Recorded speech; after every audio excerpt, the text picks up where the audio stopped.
जन जन की आवाज, सिटी न्यूज एमपी।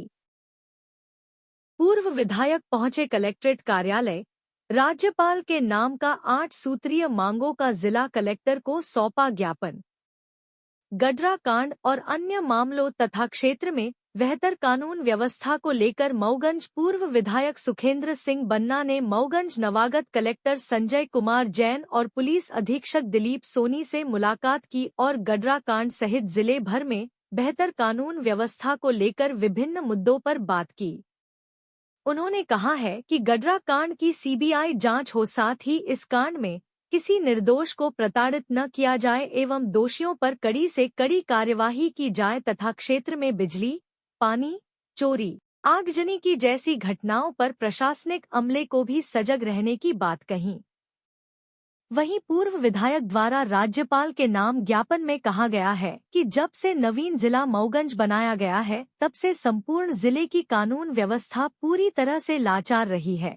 चूँकि यहाँ के वर्तमान जनप्रतिनिधियों द्वारा लोगों में जाति संघर्ष और वर्गवाद को बढ़ावा दिए जाकर उन्हें आपस में लड़ाना चाहते हैं तथा सही घटनाओं को गलत बताकर तथा अपराध कारित करने वाले व्यक्तियों का बचाव कर निर्दोष लोगों को फंसाने का कार्य कर रहे हैं तथा एक धर्म विशेष के लोगों में जाति संघर्ष करवा रहे हैं। गडरा कांड का जिक्र करते हुए कहा कि ऐसी घटनाओं की पुनरावृत्ति न हो, जिसके संबंध में महामहिम राज्यपाल को 8 सूत्रीय अपेक्षाओं का ज्ञापन सौंपा है और कहा है कि यदि मध्य प्रदेश सरकार द्वारा 15 दिवस के भीतर उक्त आम जन एवं जनहित से जुड़ी समस्याओं का निदान नहीं किया जाता है तो उक्त संबंध में हमें आम जन के साथ सरकार के विरुद्ध आंदोलन करने हेतु मजबूर होना पड़ेगा।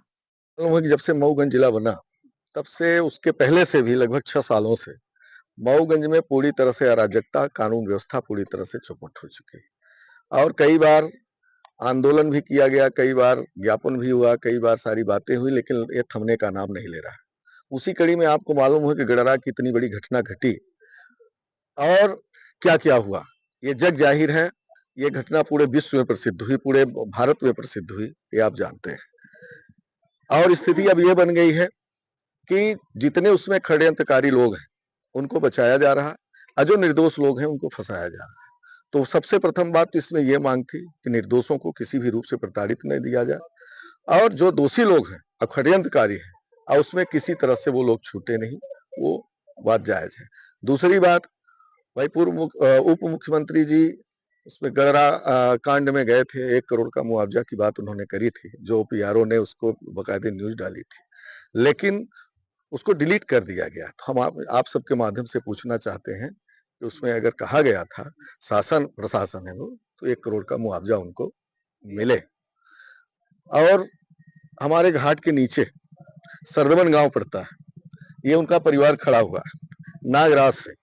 4 तारीख को नागराज सिंह गायब हुए और वो पुलिस के हाथ से गायब हुए और कंपनी वालों के हाथ से गायब हुए और ये उम्मीद थी कि अभी तक शायद कहीं हो, लेकिन नदी नाला रिश्तेदारी सब जगह ढूंढा गया।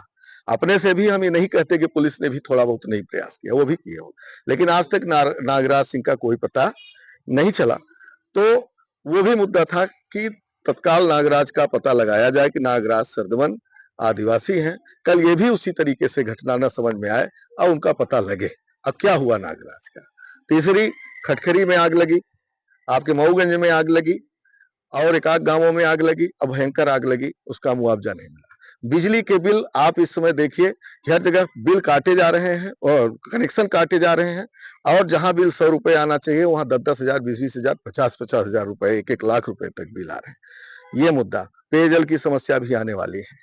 तो इन सब तमाम मुद्दों को लेकर के हम लोगों ने आज कलेक्टर और एसपी जो यहाँ पर आए हैं, अब मऊगंज की कानून व्यवस्था अच्छे से सुधरे, इन सब बातों को लेकर के आगे ऐसी घटनाओं की पुनरावृत्ति ना हो, इन सब मुद्दों को लेकर के उनको ज्ञापन के माध्यम से और वैसे भी अपने तरीके से बात हम लोगों ने रखी है और कि इस तरीके से घटना की पुनरावृत्ति ना हो और जो जो हमारे बिंदु हैं वो उन बिंदुओं पर 15 दिवस के अंदर निराकरण करें, 10 दिवस के अंदर निराकरण करें। अन्यथा जो है तो हम लोग इसके लिए बड़े से बड़े आंदोलन के लिए मजबूर होंगे।